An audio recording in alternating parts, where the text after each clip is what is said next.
الحمد لله رب العالمين والصلاة والسلام على رسول الله وعلى آله وصحبه أجمعين. هذا ينفذ كدرس من التفسير إن هتنك الله سبحانه وتعالى دالين والذين آمنوا وعملوا الصالحات أولئك أصحاب الجنة هم فيها خالدون آية جابان جيتتي ويتن كونديدي هند إن شاء الله إن جانغي كانوا كدما زلنا هيد إن جانغا ويتي بني إسرائيل نيماجي إكو بجننو be wawi be ronki wawgol jogita goldi wano no jonniraden ni enen kadi nemaji haray e ronku no jogito ren di wona be Allah yurmabe hande en fudditoto kadi wondema sabu sariya on yeti en ko honno be jonnira nemaji din sabu darsuji bu en yewtido konno be jonnira nemaji din joni den yewtude kadi ko honno be firtiri din aadiji di be dettidi Allah subhanahu wa ta'ala. Allah subhanahu wa ta'ala jonni be nemaji buy sekani be mayongon jippinani be duule wadani be almannu wasalwa addani be colli addani be ko dum wiete njuri be nyaami fow be yari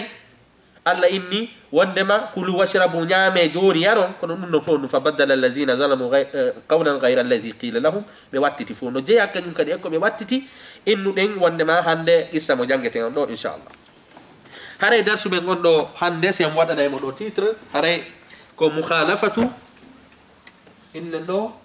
مخالفة بني إسرائيل الميثاق الميثاق هراي كو هولو بني إسرائيل لندري آدي دي بديتي دي الله سبحانه وتعالى دي آية دو كانيون كادي كون هراي كو دون دي ياتي هراي آدي جي بديتي دي الله سبحانه وتعالى آدي جي هيو adi ko be detti di wobe firta adi ko be detti do be firta ino jeya kanyum kadi e adiji di be firti di be haldidi Allah subhanahu wa ta'ala wano no wonde non e firtirde kanyum kadi adiji hande fewdi daiman tan hejjutu koko wonden e jangude do yore bani Israila haray ko hore mabbe aya on jippi kono na yore mabbe tum faadi kala jogi do jikku mabbe on haray ko nyaawore goto be jogi sabu ulama tafsir ino inni al ibratu bi umumi lafzi la bi khususi sabab haray ko gonga ayete den ko hore mabbe jippi kono jikkuji din haray no wawi layude no wawi iwde e mofte ya e mofte jonno sen inni mukhalafatu bani Israila al-mithaq haray bani Israila ko lundi ko firtiri aadiji be dettidi Allah subhanahu wa ta'ala daiman no fika andintingol ko sennidir ko woni al ahadu kanyum e ko inete al mithaq al ahadu dum non ko aadi di dettududa an e Allah ma aadi di dettududa an e bani adam amma al mithaq do ko aadi di dettududa jillundi e wondore ma jillundi e tentingol de dettidala wallahi mi waday wallahi mi watta don wondore dewtike hare jaka ande mithaq aqwa hare odo no jogi dole buri on dum al ahad sabu odo tentingol no jilluri hare kanyum kadi no jilluri kadi on dum te inne wondema wondore ko dum wadi Allah subhanahu wa ta'ala jombere den o inni on dum affaire duma jombere o dettidi e jungo worbe be mithaqan ghaliza o inali ahdan sabu mithaq aqwa min al ahad. Allah subhanahu wa ta'ala dali wa iz akhadna andite kadi fewndo men dettuno mithaqa bani men dettidi mithaqa bani Israila aadi e an e dibbe inne wondam annabi yaquba be bani Israil jonno hino jeya e ko men dettidi aadi honno ndaren di aadiji dibe dettidi do ndaren enen kanyum kadi sen jogaki din don aadiji enen kadi hiden dettidi Allah subhanahu wa ta'ala di aadiji do jonnon be gollitiri di kabe gollitiralo be dettidi fo be hay koy enen kadi sen dari hande hore meden daiman ko reten si wala be Allah yurma be atay di aadiji do kadi fo di hay koy ndaren aadi arano wa iz akhadna andite sangande men dettuno men dettidi e bani Israil e mithaqa bani Israila aadi e bani Israilian ko be la ta'buduna or rewali illa Allah siwala la ta'buduna la ta'buduna illa Allah haray or rewali jonno la on do ko honnu ko onafiya kono mana makko konu ko nahiya konu woni o mana bi mana aya on do konu honnu o rewali kono si tawi woni da firtude konu innata wata o rew ko wata on rew woni mana on kono Allah yewtiri wano jum inne khabar bi mana o jumla do konu ko khabarun urida biha al insha Allah inni on rewali e hore honnu بمعنى حكيكو الله سبحانه وتعالى فالا wota ɓe rew Allah inni ɓe rewali e hoorere ɗum tigiri waɗali hakke ko Allah subhanahu wa ta'ala inni ɗi nemaji ɗi mi waɗani on ɗo fop nemaji ɗi mi waɗani mama soroɓe mon ɓen fop haray on rewali ko wiyeten kon innen e goɗɗum si wona Allah subhanahu wa ta'ala bimana Allah yewtiri hunde nden wasi nde waɗino e hoore nde waɗali fiitande tultu waɗugol mi anda se faami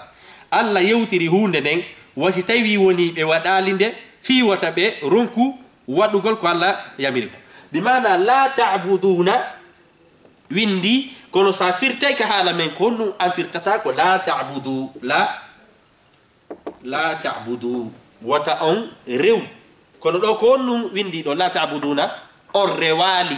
sabu la on ko lannafiya kono ko enen endeten oɗo jumla ko jumla khabariya walakinna mana al inshaiya haray jumla on ko khabara kono ko insha'u faada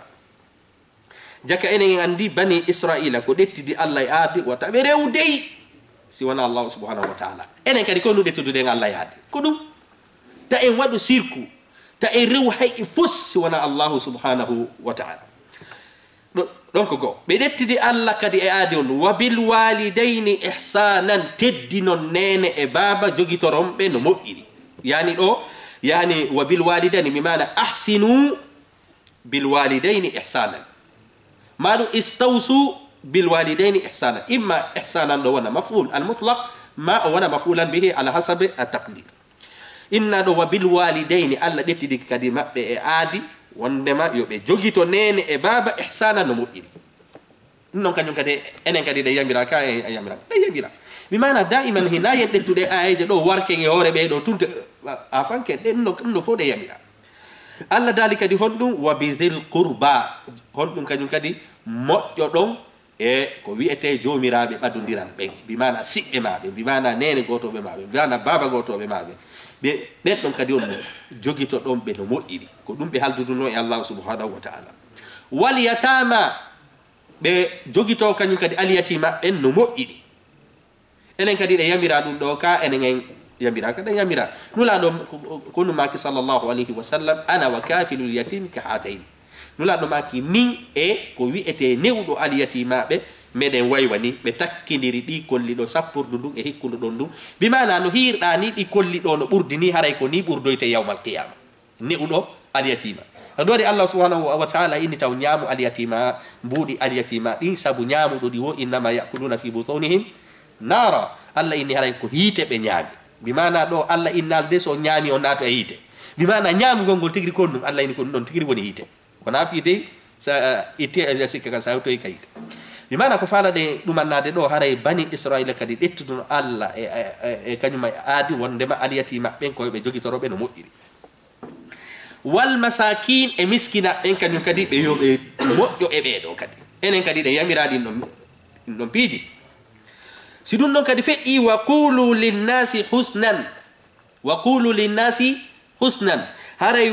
yewtiron kadi e himɓe ɓen siɗon yewtude hoore himɓe ɓe yewtiron kadi no moƴƴiri ɗo noon Allah innali on ɗum haray onon julɓe ɓen tun ma onon heferɓe ɓen tun Allah koyni himɓe ɓen fof wowliron no moƴƴiri ɗum ɗon kadi enen kadi ɗe yamira ka en yamiraka ɗe yamira si ɗum ɗon kadi feƴƴi few wa aqimu salata ñinnon julde tottonde no nde haniri tottirede noon wa atu zakata itton zakat ji ɗin ko ɗum ɗo ɓe ɗettidi Allah subhanahu wa ta'ala aadi joni noon ndaren ko aadiji jelu ɓe ɗettidi ɗo la ta'buduna illa Allah bimana ta o rewu si wona Allah woni go'o wa bil walidayni ihsanan teddinon nene e baba woni ɗiɗo wa dhi qurba nene goto ɓen e baba goto ɓen jomiraɓe ɓaddodiral ɓen wondiron no moƴƴiri wal yatama alyatima ɓen woni nayo wal masakin jogitoɗon kadi miskina ɓen no moƴƴiri wa qulu linnas husnan wolon kañum kadi aray ko moƴƴi siɗo yewtudude e himɓe ɓen so ɗon feƴƴi wa aqimu salat ñinnon julde wa atu zakat itton zakka ko ɗi aadiji jeetati ɗo Allah ini mi ɗettidi e maɓɓe kadi aadi ɗi aadiji jeetati ɗiɗo jeetati fof enen kadi ɗe yamiraɗi ɗiɗo gon ɗum saabu sariya men on e sariya maɓɓe on hino woodi on ton kadi fotti ɗe yamiraɗi ɗo fof on tuma summa tawallaytum ɓay ɓe nani ɗiɗo fof ɓay ɗum ɓe nani ɓe faamiɗi fof summa tawallaytum on tuma huccutu ɗon mi mana mawɓe maɓɓe ɓen hucciti wuuruduɓe e nulaaɗo ɓen kadi on ɗum hucciti sabu naane hari ko mawɓe maɓɓe ɓen wonɗen e yeetude wa is ahasna mithaqa bani israil fewno men ɗettuduno e bani israil aadi wuurudunoɓe annabi moussa ɓen kono leyga allah inni on summa tawallaytum on tuma onon tigiri hoccutuno bimana on wo mama soroɓe maɓɓe o ɓe to huccutuno annabi moussa ɓeɗo kadi hucciti nulaaɗo sallllahu alayhi wa sallam kono alqur'ana on toñata alqur'ana on toñata alqur'ana on inni kañum darata majorité o illa qalilan minkum si wona seeɗa e moɗon woni huccitali mana alqur'ana on toñali inali fof hucciti indi fof hucciti si wona seeɗa ɓeni fiwata alqur'ana kadi toñi illa qalilan minkum ɓe hucciti si wona seeɗaɓe e maɓɓe kono huccitande maɓɓe nden kañum kadi naafi ɓe huccutu tun hara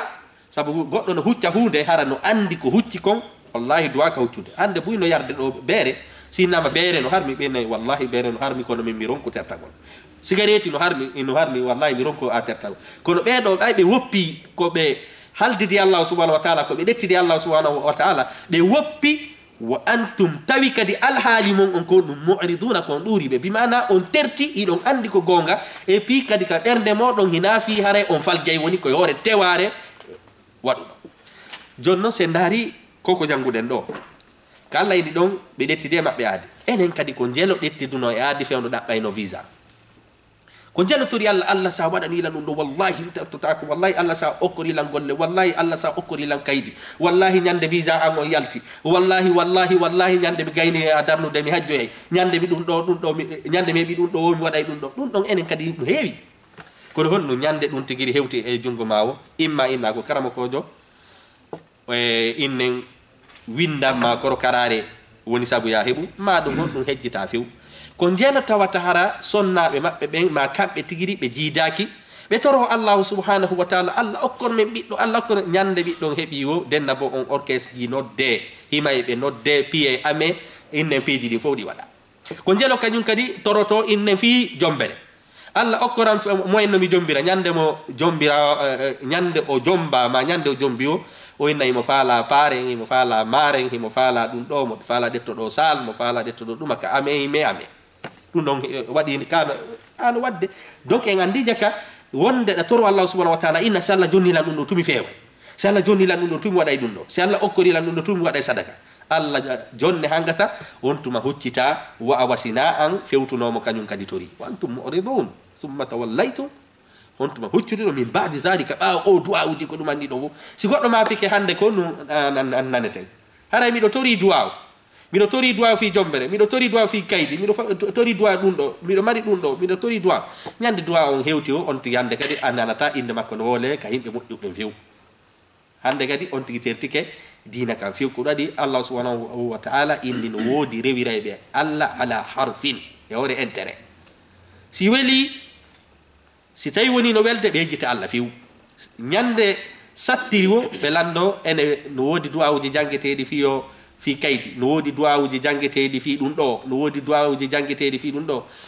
ko tuma satti wo si ɓe lando ɗin du'awuji tuma hoyi no fanɗi landotoɗo ene no woodi haray piiji ko honto goɗɗo duwa sakkorade mbuɗi mum ɗi ɗin ɗellande ɗon ɗe ruuɗa ko honto mi haani okkitirde ko hombo mi haani okkude ɗum ɗon ko nanirten ko honno mi haani heɓirde ko honɗum mi janngata mi heɓa jawdi ko honɗum mi heɓata mi waɗa ɗum ɗo haray ko ɗum ɗon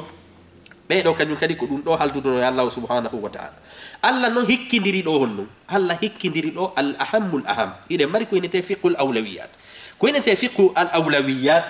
eɗen mari ko inete fiqhu al awlawiyat haray allahu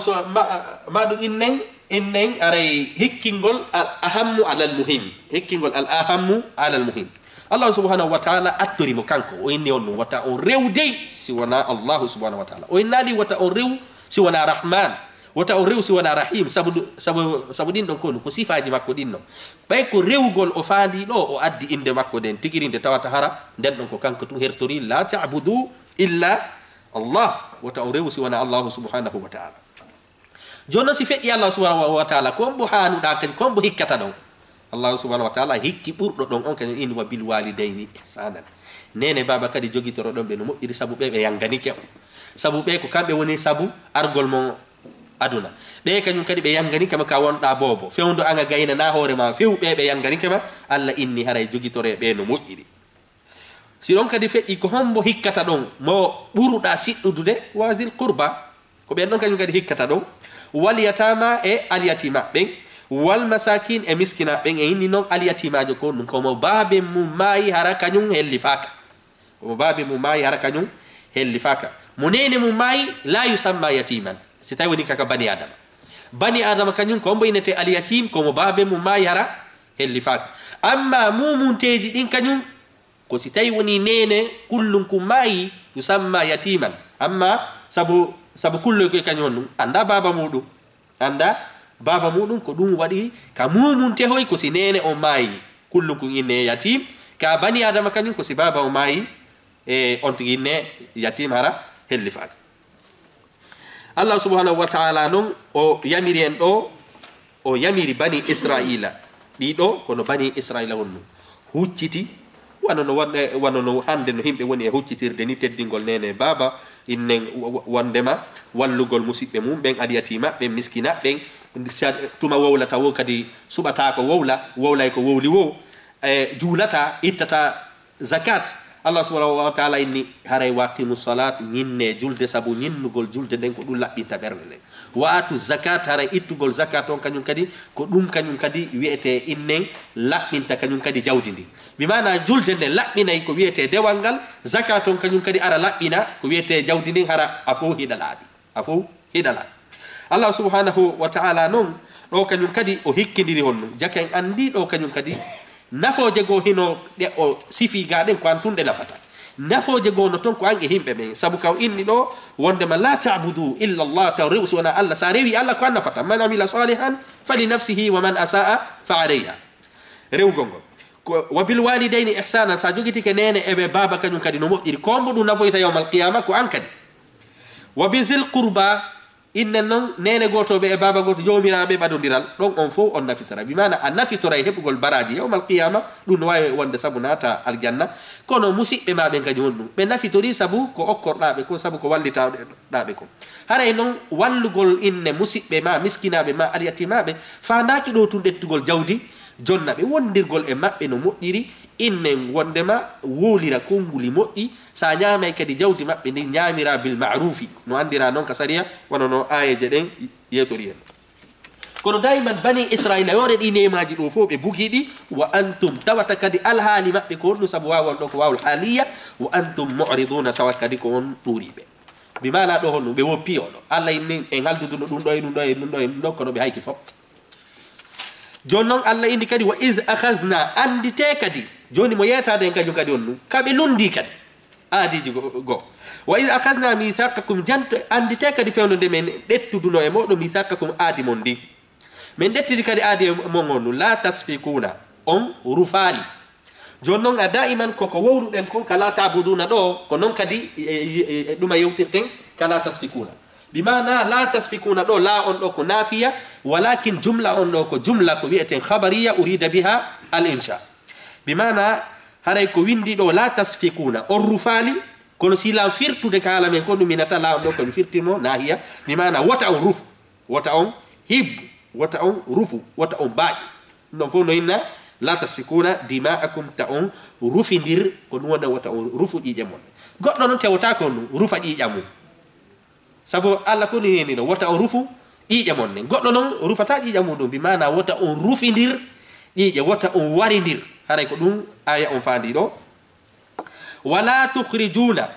on yaltinali kadi windi do kono la on do ko nafiya lakin ma'na ko nahiya bi mana la tukhrijuna wata on yaltin anfusakum wonkiji mondi min diyarikum ka galleji modo goddo kadi yaltinta hori mudum bi mana aya on wata on yaltindir bi mana wata jogi be dole be yaltin be jogaki dole ben ka galleji mudum kono ko fiyawno sariyam inni wata on rufu ije mon den wata on yaltin hore mon katude ko yetagol en Allah subhanahu wa ta'ala inni sa yaltini musiddo ma juldo ma rufi inne ijam musiddo ma hakke ko tawata a wadi ko mawni no way wasi ko arrufiti no way wasi ko ayaltintini ko dum aya on ardido bi mana sariya on inni haray sa lorri goddo no way wasi ko antigiri lorriti haray ko don fana do لا تخرجون أري أنا إني لا أنكو لا إن جملة أنكو جملة خبرية لكن معناه أري إنشاء لا تخرجون أري أن يلتنالي كن ما لا ممكن وتا أن يلتن أنفسكم wonki jimon ɗi min diyarikum ka galleji mon joni noon ɓe dettidi ɗum ɗo kadi aadi nanen en o lipiji jeetati ɗi ɓe dettidi allah yaadi ɗi hayki fof joni kadi konnuɓe ɓe dettidi ɗo aadi allah subhanahu wa taala ɓe haldi wata on waɗidir dey ɓe haldi wata on yaltin jogiiɓe doole ɓen wata dolude ɓe jogaki ɓe hiɗen yamira ɗum ɗon kañum kadi enen kadi ka en yamiraka hiɗen yamidiri hande marɓe jawdigo konnu ɓe aray ɓe doolo miskinajo on ɓe ittamo ka o woni ɗon ɓe ɓay ɓe jogii sabuji ɓe doola on tigi si on tigi no laamima no jogii jawdi ɓe doola miskinaɓe allah ɓen ɓe letta miskinaɓe allah ɓen ɓe lettira ɓe heege e ko nande muɗum ɗum ɗon fof aray allah subahanahu wa taala no haɗi en ɓeeɗo kañum kadi ko ɗum ɗon haɗan summa aqrartum ɓay ɗum ɗo fof feƴƴi allah subahanahu wa taala ɗettiti mon aade ɗum ɗo summa aqrartum ɓay ɗum ɗon feƴƴi on tuma no irriti ɗon wa antum tawi onon alhaali mon on wawan ɗo kañum kadi ko wawol haaliya tashhaduna ko on seediɓe bimana onon tigiri hiɗon andi pellet ndi aadi no windi ka tawrata on tuma hoccutuɗon allah konno faalaɓe yeytade ɗo ɓe irriti bimana ɓay ɓe lettidi allah ede ɗum ɗo kamɓe tigiri ɓe andi ɗum ɗo koko ɓe lettidi allah yaadi ɗo ɗum no windi ka tawrata di ɗum no waywa hande julɗo si juulali o anda fi julde no windi ka alqur'ana julɗo innen wondema si yittali zakat mo andi ɗum ɗo windi si tawi woni julɗo innamatta on waridir o wari emo andi ɗum no windi ko ɗum allah inni summa ɓaymi min ɗettidi aadi ɗin fof ɗum ɗon feƴƴi aqrartum irriti ɗon pellet nde ñawore no windi ka deftere wa antum tawata kadi alhaali mon on tashhaduna kon seediɓe pellet ɗum ɗo ko allah ɗe ɗettiduɗon e allah yaadi kon pellet ko non woniri ka defte mon ɗum ɗo kañum kadi on ɗum ɓe hayri ko ɗum ennuɗen ɗo ko mukhalafa bimana ko lundagol bikulli manal kalim bikulli manal kalim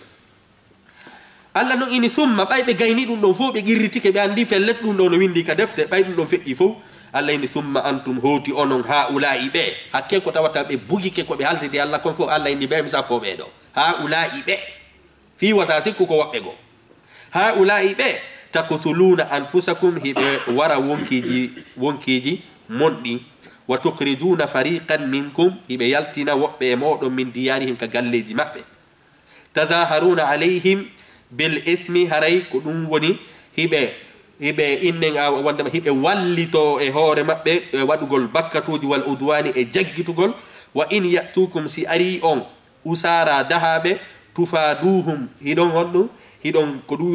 wiyete hiɗon sotta ɓe hiɗon soodita ɓe hiɗon rinɗina ɓe wa huwa muharramun alaykum e hoorele ɗum no harmani on ikhrajuhum yaltingol ɓe hara fiyen faamu oɗo aya ko be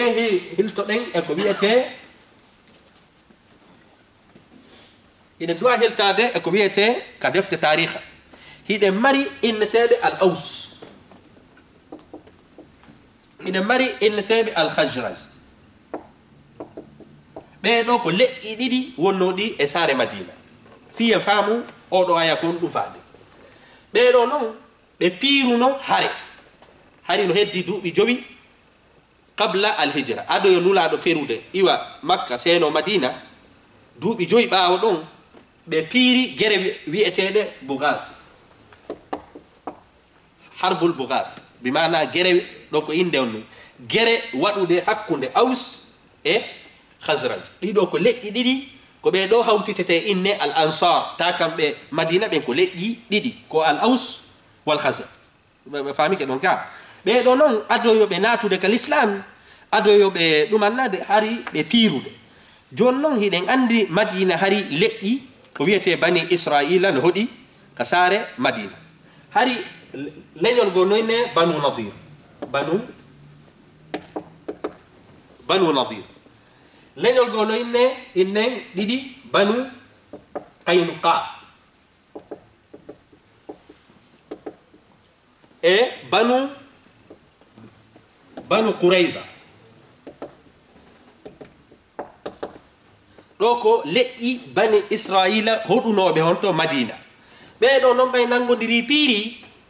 mo kala e maɓɓe ɗaɓɓi ko wiyete alliance mo kala e maɓɓe ɗaɓɓi yo ɓeɗo tawtuɓe fii mo kala oɗo yo fowloɗo ma oɗo fowla oɗo jonno konno aaɓe waɗi ɓeɗo kañum a tawtoyi ɓeɗo ɗi leƴƴi ɗo ɗiɗi tawti ɓeɗo ɓe piiri jon non e nder ko ɓe piirata kon ɓeɗo mayore Allah kon ɗum ɓe rettuduno aadi wata ɓe warindirdi jon non ɓe warindiri kono indirectement sike ɓe warindiri kono na kamɓe ɗetti kafaje ɗen warindiri ko sabu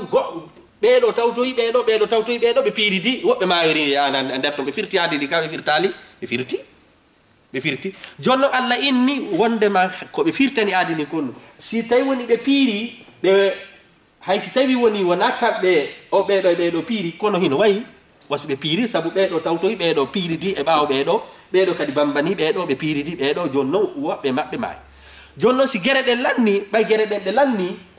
ɓeɗo e ɓeɗo banu nazir e banu qourayza e ko wiyete banu kaynuka ɓe fuu ɓe ittidiri mbuuɗi sabu ɓeɗo nangi prisonnier ɓe ɓeɗo kadi nangi prisonnier de ɓeɗo jonnon bani israel en koɓɓe ɓeɗo no nangira ngoya sengo ɓeɗo nangira ngoya sengo ɓe fof kadi ɓe hawtiti ɓe ni ittidire mbuuɗi fi e yow sotten nanga ɓen mi anase faami qissa o ngoya sengo ɓe wallidiri fi sottugol nanga ɓen kono ngoya sengo ɓe piiri ka ɓe piirali ɓe piiri Allah no ini ene ko honno gomɗinirton ayeje yeddogol ɗum ayeje gomɗinon ka sottugol yeddiron ka piirugol faami ke ɗo ka ko ɗum Allah subhanahu wa taala ini summa antum hoti ono haula'i ɓe taqtuluna anfusakum hiɗon wara hoore moɗon sabu ɗo ɓe piiri mo kala e maɓɓe bambi oy wa tukhrijuna hiɗon yaltina fariqan fedde minkum jeyaɓe moɗon min diyarim ka galleji maɓɓe sabu siko ɓeɗo fooli so tawi woni ko awsu fooli kamɓe ɓe yaltina yon ɗum banu kaynuka wa banu alqurayza wal hajraj ka nder galleji maɓɓe tazaharuna alayhim bil ismi wal udwan haray hiɗon wallitoɓe e ko wiyete ore bakkatu e ko wiyete jaggitugol sabu on hanano bambugol ɓeɗo fiyoɓe piiru gere e hoore tooñe e hoore jaggitugol wa in yatukum Allah no ini si ari wa in yatukum si ari on usara nangaɓe ka gereji mana dahaɓe tufaduhum hara honno hiɗon sottaɓe mi mana ɓay gereji ɗi ala lanni ɓe fof ɓe hawtati ɓe inni yahe ndaren bani israel en koje nangaɗo prisonnier jo innen sodite mo fi wata o heddo e ley koyɗe ɓeeɗa Allah no inon wa huwa muharramun alaykum ikhrajuhum no harmani on num yaltingol ɓe on hanano bamba iwtirde ɓawo ɓe ɗo piirida afa tu'minuna Allah inni on ala ngandi on ala ngandi hamza on ɗo kon ko hamzatu tawbihi hamza on ɗo ko hamza ja'in inne wondema ko Allah dani ɗo afa tu'minuna o alhamja ɗo ko hamzatu ko innete kon at-tawbih wal inkar on ala ngandi ha gomɗinon innen wondema yoga afa tu'minuna on gomɗinay bi ba'd al-kitabi yoga e defte on ala haqqille ha gomɗino yoga e defte wa takfuruna bi ba'd yeddo goɗɗe goo honto ɗo ɓe gomɗini on gomɗini sabu on itti on yoɓani nangaɓe yoɓe terto ɗon onon on gomɗini ko alduduɗon e Allah ko sabu onon haldi on ɗum wata on piiru joni noon ko honto bonnirɗon kaka innuɗon ɗon wondema hon ɗum haray mo kala e moɗon bambi piiruɗon mo kala bambani goɗɗo piiruɗon ɗon haray onon on piiri Allah noon ini fama jaza'u man yaf'al zalika haray joddi waɗuɗo ɗum ɗo laataki minkum e moɗon illa khizyun fil hayati dunya so wona hoyde e ko wiyete ka gurdan aduna jonno khizyun on ɗo kañum kadi ko o nakira o jogaki alif e laamu fi kala waɗuɗo ɗiɗo piiji hande noon ɗum ɗo no woodi kala no woodi gomɗinayɓe alqur'ana on inna ɗeɗo ayaji wi ko noon ɗe woniri so tawi woni innama goɗɗo goyna min on ɗo ndomi tawaka bimana on rewirowo sa daari aya on a tawi ko o firti kon hino yaadi e mbeleɗe maɗen inna wallahi ɗum no windi ka alqur'ana so tawi woni yaada e men muɗum few inna o anna on waylike anna on sansike joni haray piiji ɗin fof enen en wata gollitirde e kañum kadi ko ɗum ɗon sabu ko ɗum Allah hoyniri ɓe yu'minuna bi ba'd alkitab wa yakfuruna bi ba'd haray sa gomɗinay ko innete iman koya gomɗin kala ko windi ko woni no moƴƴanma woni moƴƴanama wurin Allah kadi sar inata ñawore nde moƴƴanama ko woni moƴƴere nden nde yadata e beleɗe maɗen moƴƴere nden hare nde moƴƴanma aduna e lahara wonde bani adama no hiya sariyaji Allah ɗin sikka ɗi moƴƴana ɗum kono hara hiɗi moƴƴanma sabu haray aljanna no toon hiidoygol e annabaɓe no toon hiyoygol allahu subhanahu wa ta'ala no toon kono bani adama khuliqa hunnu min ajal bani adama ko tagaɗum no hawjere kañum ko num ko intérêt ɗon e ɗon faala ko wadi Allah subhanahu wa ta'ala si hidi goddo kanko darante intérêt ma ko haton jinda ga kon o jonne ko haton jinda to kon o marane alla inni wonde mawnu illa khizyun fi hayati dunya wa yawmal be none e hoyndeji di fu kala inno do gomdinay yoga e alqur'ana o yedda yoga wano ahlul kitab inne wano bani israila gomdinirno yoga e defte yeddi yoga e defte hoddu woni joddi on ko noneji hoynde den fop o hebay ka aduna do wa yawmal qiyamati nyande dargal kadi yuradduna be rutte ila ashaddil adab ko buri sattude ko buri bonde e ledde ko no woni joddi on hoynde ga e hite to Allah no ngini wa mallahu Allahu on la taaki bi ghafilin ko welsidido amma ta'maluna ko on no duma gollude bi mana aya on ko fionu duma timminiri ni ko yata gole Allah welsidaki de holi be alqur'ana fu be holi sunna fu e wonbe e jungle de kander saria do mi do holi do mi holaki do mi jokkay do mi jokkata Allah inni mi welsidaki mi do humpiti fop ko be jokki fu ko be woni e jokkirde kadi entere ko bo hediri ngo sengo do hedirango sengo do himo humpiti fu ودمو أين وما الله بغافل أما تعمل الله نندالي أولئك الذين بين كبيوني بي الله إن أولئك بي ولا بدو قم ديني سنغو يد سنغو وانا نبى أهل الكتاب إن بني إسرائيل هولوري سنغو رونكي هولورد سنغو ما جل بيجو عندك فيوندي ما دونتي تطو بيجو جل بهولتو بيندي القرآن غو سالو هولاد نما سنغو غو ما أو menen meden holi alqur'ana kono men holaki sunna no fu hande no wodi Allah ini ulaika alladhina ko be woni ben hare no Allah ini on be ko ben woni ben fi ya migi to ene ko hombo woni ben kadi sabu Allah no wawno ina ulaika ishtaraw kono o bisi do ngonno alladhina jangu be men kono ko asma'i al mawsula tadullu ala al ibhami hare mumay Allah ini ulaika be wasko goddo landite ene hombe Allah ini alladina ben ara jente moƴƴa fi yo ganda ko hombe ishtarawul hayata ad-dunya bil akhirah be do be wattiti be sodiri be wattitiri adu lahara mabbe gondum aduna bi mana sa wattitiri lahara ma a wattitiri kubeje maden a wattitiri aljanna mo hebata wattitira dum don aduna Allah ini be holotobe alqur'ana ayeje go yedda ayeje go madum himbe alu kitabe holotobe godde go yedda godde go Allah inni be do be wattitiri la harama be on aduna Allah no inni hina dum tum hatti hondum kadi si toyi dum do tabiti hore mabbe be wadi sabu fa won do kadum kadi ko fasiha fala yukhaffafu anhumul adhab ara lette den kadi de fo gintina no taako be yawmal qiyamah bimana lette den Allah ini ko ashaddul azab ara ko buri sattude e lette wona fi ko lette hoyde de dewte dor mabbe de fo gitata kadi bimana be sunnirtake dole burde sattude den haasi wono seeda be na joni no o nebirta non no o nebirta ka der jahannama ton yo duytugol ala fi ko tanjina konno al min mazid nyande hite ngenge landoya halim talati ene jahannama nga heewi jahannama innatami heewi ma mi heewade kange kadi ngelandoto an min mazid ene hino wodi beyda bimana ko do hede tori Allah subhanahu wa ta'ala yo Allah woddinti ngen hite fala yukhaffafu anhum al'adhab ara letta de fo gintinan no taako be yawmal qiyamah wala hum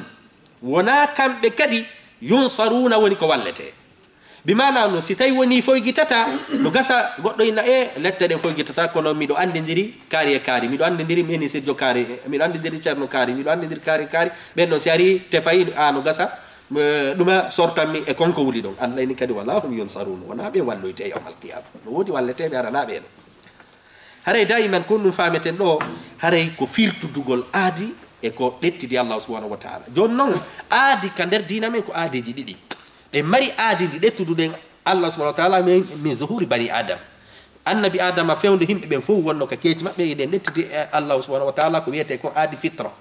de mari aadi wiete ni al fitra tawa bani adam tagida e mum bi mana gomdi ngolal da mari non aadiji gonnu sa ari ga a helli fama sari on inni on ko ya juulu ko ya itu zakat ko ya wadu dum do e dum sa firti dum don anga firti di Allah subhanahu wa ta'ala aadi hande non annon ka fewndi don konno sa firtidi an e lando ma an e bani adama aadi haray da hersimo haray honnun da maapi kono aadi Allah subhanahu wa ta'ala din don kanyum si firtama urin dum don arta ka hakkille ma hakke ko tawata hide welsindi ko wadi hino jeya hande ko sonjen ko wiete al ghafla welsindare welsidare konnu kala ko Allah subhanahu wa ta'ala yamirma ka der kamilu ga ko ya andu dum don ko aadi ko inni kon ya wadu ko aadi ko inni kon ta wadu ko aadi sa ko inni kon ya wadu sa wadali afirti aadi ni ko inni kon ta wadu sa wadi haray afirti aadi ni haray aya on ko yeti en do hande inshallah ko bani Israila ko lundi aadiji ko dettidi ko Allah subhanahu wa ta'ala enen kanyum kadi hande sina be Allah yurma ben buyfirtino e ko haldidi Allah subhanahu wa ta'ala haray iden tori Allah subhanahu wa ta'ala yo Allah arsiku en ko wieten kon ni ugol e ko haldudo en Allah subhanahu wa ta'ala jokkugol kadina jokkanula sallallahu alaihi wasallam jokka ko wiete al islam hara inshallah ko do wonde hattude hande inshallah wassalamu alaikum wa rahmatullahi wa barakatuh